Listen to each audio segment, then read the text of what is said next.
اینقدر هنوز وسط داستان وایساده باشه بعد از جنایت به این فجیع. سینا ولی‌الله برای نخستین بار و به شکلی بی سابقه به صورت کاملا مستقیم و با نام بردن صریح از خامنه‌ای توضیح داد که پشت پرده نام نبردنش در برنامه‌های چند شنبه با سینا چه بوده.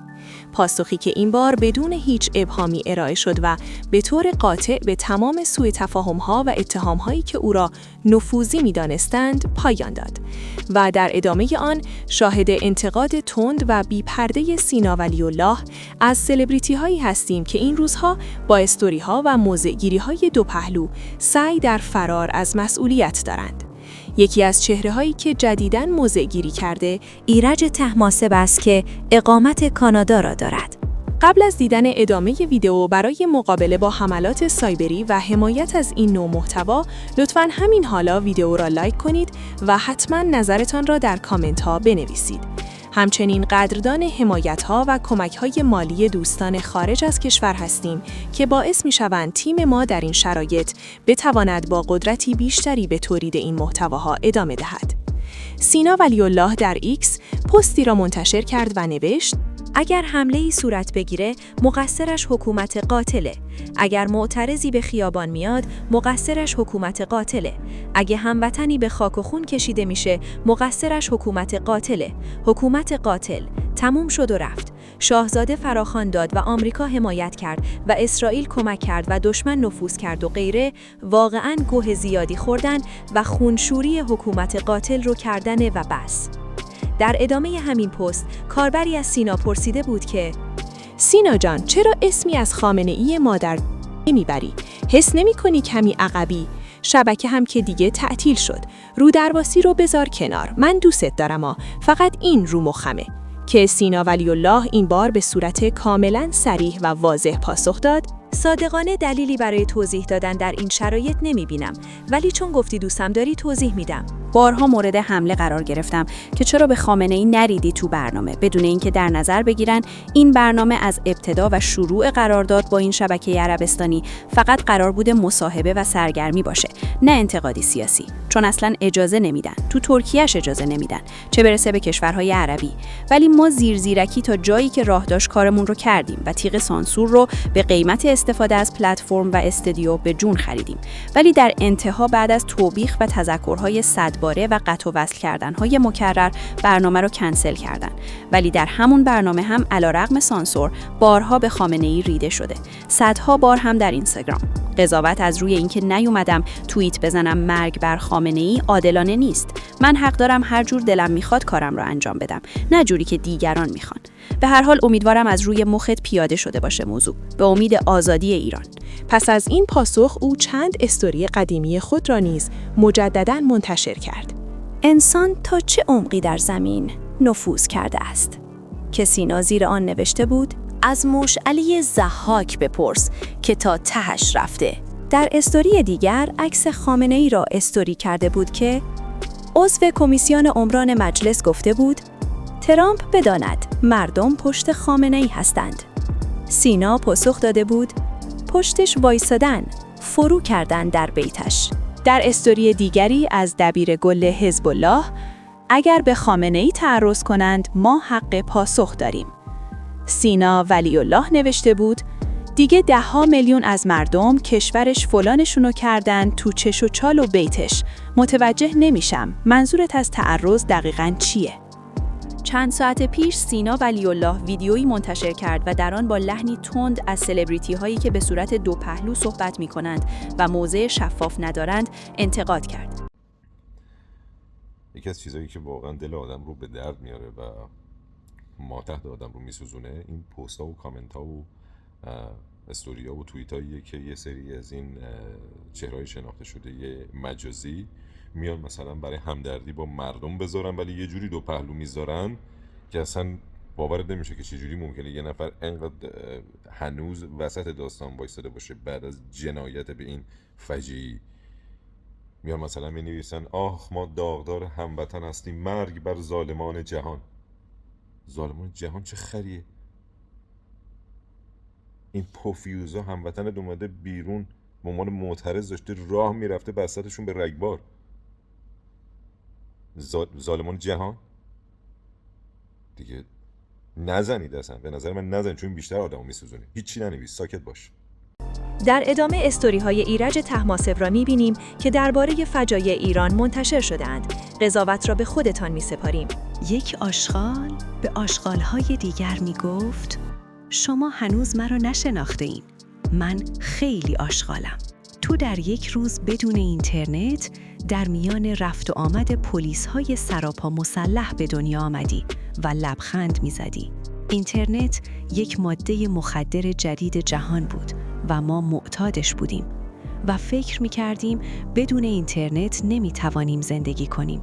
اما تو لبخند می‌زدی و از دیدن ما و جهان لذت می‌بردی. درخت و خاک، میوه‌ای رها.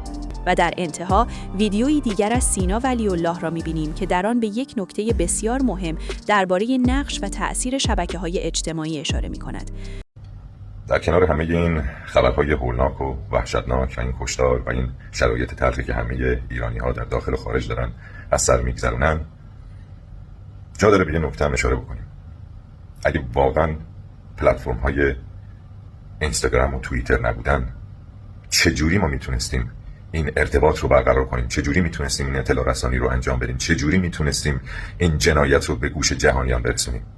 واقعا از ته قلبم دارم میگم، صمیمانه از اینستاگرام و متا و همه برو بچه هایی که در این زمینه فعالیت کردن، من خودم به شخص به عنوان یکی از کاربران اینستاگرام تشکر میکنم.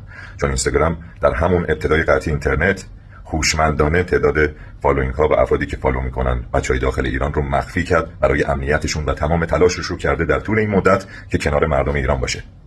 پلتفرمی که واقعا کمک بزرگی برای همه ما بوده. من به شخصه ازشون ممنونم و متشکرم. به امید آزادی. من هیچ وقت نگاه سیاسی خودم علنی اعلام نکردم و به خاطرش هوشم کم نخوردم. ولی خب اونایی که تو این 17 سال من رو تو توییتر میشناسن میدونن که فحاشی رو من تأثیری نداره. برای همین اگه میخواین فوش بدین همین الان بگیم خودتون رو خسته نکنین. الان روی سخنم با مخالفان شاهزاده رضا پهلوی به عنوان رهبر دوران گذاره. اجازه بدین یکم داستان رو از بالا نگاه کنیم. عده‌ای از شما مخالفان معتقدید که ایشون اون خشونت و استحکام لازم برای رهبری رو نداره و عده دیگه هم معتقدید که ایشون داره مثل خمینی شیره میماله سر همه و دموکراسی و صندوق رأی در کار نیست و دیکتاتوری بعدی در راهه. خب تا همینجا که شاهزاده انسان خشن و رادیکالی نیست، حتی اگه عین خمینی و چپا بخواد سر ملت و شیره بماله و بدون رفراندوم شاه بشه و دیکتاتوری جدید راه بندازه، بازم محال ممکنه بتونه با این دیکتاتوری حال حاضر رقابت کنه و چیزی بدتر از این رو تحویل ملت بده. دیگه از این انترم مگه داریم؟ خب این نکته بسیار مهمیه. حالا این در صورت دیکتاتور بودن شاهزاده است که البته ایشون بر اساس بعضی از طرفداران تندروشون قضاوت میشه، وگرنه خودش که تو کلمه مرگم استفاده نمیکنه، چه برسه به اینکه دیکتاتور خونخوار باشه. پس این هم که منتفیه. نکته بعد اینه که گروه‌های چپ و مخالف پادشاهی معتقدن ایشون به اندازه کافی مبارزه نکرده و چرا کف خیابون کنار مردم مبارزه نکرده. مگه عکس یا فیلمی از امام هست که در جریان انقلاب 57 با آفتابه در حال مبارزه با ماموران دیده شده؟ نه. اونم بعد از خر کردن تمام احزاب و گروه ها و افراد، وقتی خیالش تخت بود که کنترل کشور دستشه، قدم نحسش رو گذاشت توی خاک ایران. اینجوری اومده دیگه. تازه خیالش هم راحت بود که ماموران شاهنشاهی هواپیمای ایرفرانس رو مثل هواپیمای اوکراین هدف قرار نمیدن که به مقاصدشون برسن. اونا خیلی با شرف بودن. بله، لطفاً جنبش سبز و رهبرش هم مثال نزنید که اونم رهبرش وردست رهبر و امام بوده و قصدش تغییر رژیم نبوده و نیست. رهبر جنبش میخواین مثال بزنید، همون که بهش اعتماد کردین و باهاش رژیم عوض کردین رو باید مثال بزنید. امام که کف خیابون کنار مردم نبود، سواد نداشت، همه وعده هاش دروغ بود، هیچی جز ویرانی برای ایران نیاورد، پسراشم که الان همه مفت خورجی به ملتن. اینو میتونید با شاهزاده مقایسه کنید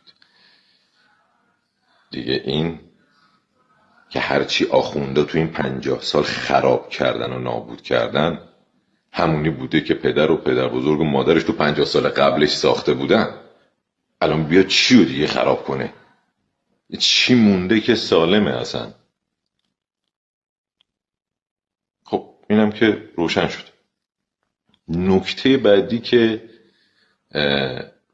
وجود داره اینه که گروه‌های چپ اپوزیسیون معتقدن که اصلا گزینه پادشاهی نباید گزینه انتخابات باشه، که خب این تفکر یعنی جمهوری اسلامی هنوز از تو اینا نکشیده بیرون، چون شما یا باید رفراندوم امام رو تایید کنی یا رفراندوم جدید رو.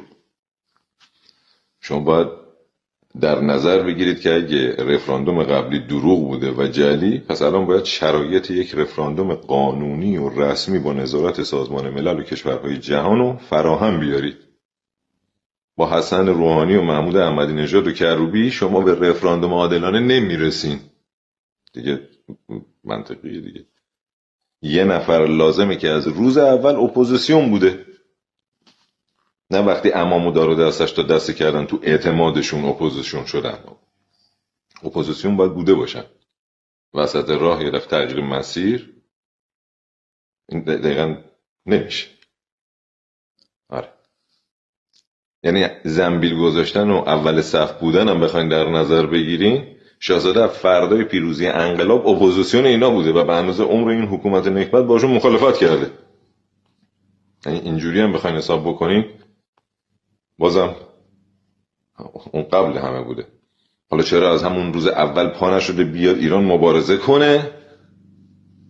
خب چون برخلاف شما امام رو خوب شناخته بوده. حالا همه این نکات در کنار هم صادقانه این اعتماد رو هنوز به شما نمیده که برای اتحاد هم شده، برای پایمال نشدن خون این همه جاویدنام هم که شده. کرامت انسانی و جون انسانها رو بالاتر از ایدئولوژی و عقیده و باور خودتون قرار بدین و همراه باقی مردم یک صدا بشین.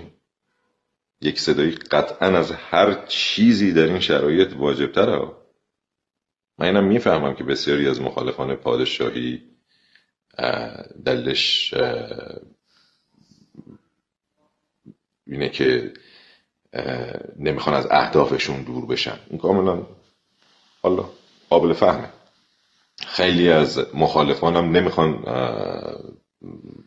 جاوید شاه بگن و به همین دلیله که همراهی نمیکنن. ولی برای یک صدا بودن اسم فردی که نیم قرن سرکوب شده تو کتاب‌های درسی، خودش و خانواده‌اش به عنوان خائن به وطن معرفی شده، سالها از بدیهاشون توی گوش میلیون‌های ایرانی خوندن که میدونیم به هر حال 100% درست نیست. خب شناخته شده ترین اسمیه که همه میشناسن برای صدا کردن دیگه. و از همه مهمتر اگه شما این انقلاب رو در نظر نگیرین، طبق تمام قوانین بین المللی و رسمی اون زمان شاهزاده قرار بوده بعد از فوت شاه تا همین الان، تا همین امروز رهبر این کشور باشه که این فرصت رو امام ازش گرفت که مطمئنم به طور قطع شرایطمون از اینی که الان توش هستیم خیلی بهتر بود. خب پس اسم پهلوی به عنوان شعار مشترک ایده بدی نیست. البته این جاوید شاه هم اسم رمز پادشاهی خواهانه برای جدا کردن مخالفان پادشاهی از خودشون و شاید خیلی ها که میگن این شعار رو جاوید شاه رو اصلا پادشاهی خواه هم نباشن، جمهوری خواه باشن و جهت اتحاد و همراهی بگن. ولی خب خیلی از مخالفان هم میگن به ما پادشاهی زور نکنید، هنوز انتخابات انجام نشد. اوکی. شاید بهترین شعار این آخرین نبرد پهلوی برمیگرده باشه، چون در ایران آزاد واقعی فارغ از هر گونه سیستم حکومتی که قرار مردم انتخاب کنند در آینده، پهلوی قطعاً باید به ایران برگرده. چرا برنگرده؟ چرا نباید بتونه برگرده به ایران؟ ایرانی که پدرانش ساختن. حالا هر چیزی که بوده، فردای آزادی وطن و بعد از صندوق رأی هر سیستم حکومتی در ایران آزاد در جریان باشه، در قدرت باشه، همه حق دارن از مخالف و موافق با هر عقیده و باوری برگردن تو اون خاک و با امنیت و آرامش و رفاه زندگی کنن. هممون برمیگردیم و کنار هم تو خیابونای شهر به یاد جاوید نامان این راه پرخون درخت و گل میکاریم. دور نیست اون روز. پس تا اون روز این شعار میتونه بهترین شعار مشترک باشه. بیاین به حق خون همه این بچه ها و جاوید نامان وطن باورها و عقاید شخصی رو کنار بذاریم و به شاهزاده در گذر از این گردنه آخر اعتماد کنیم. خود شاهزاده از همه بیشتر خواهان برگزاری انتخابات آزاده. مطمئن باشین اون مرد خشن و رادیکالی نیست که بخواد پاروی خون این همه جوون بذاره برای رسیدن به قدرتی که هرگز نخواسته. اطمینان کنیم بهش. بس این همه خون. خواهش می‌کنیم به خاطر فرزندان شریف ایران که دیگر در کنارمان نیستند، در شبکه ایکس زیر پست‌های سیاستمداران غربی و در یوتیوب زیر ویدیوهای رسانه‌های معتبر بین‌المللی کامنت انگلیسی بگذارید و صریحاً مطالبه حمایت عملی و واقعی از مردم ایران را مطرح کنید و بنویسید رهبر گذار ما از جمهوری اسلامی شاهزاده رضا پهلوی است. با توجه به این شرایط حتما کانال پشتیبان ما را در یوتیوب و اکانت ما را در ایکس دنبال کنید. لینک مستقیم هم در بالا و هم در کامنت همین ویدیو پین شده.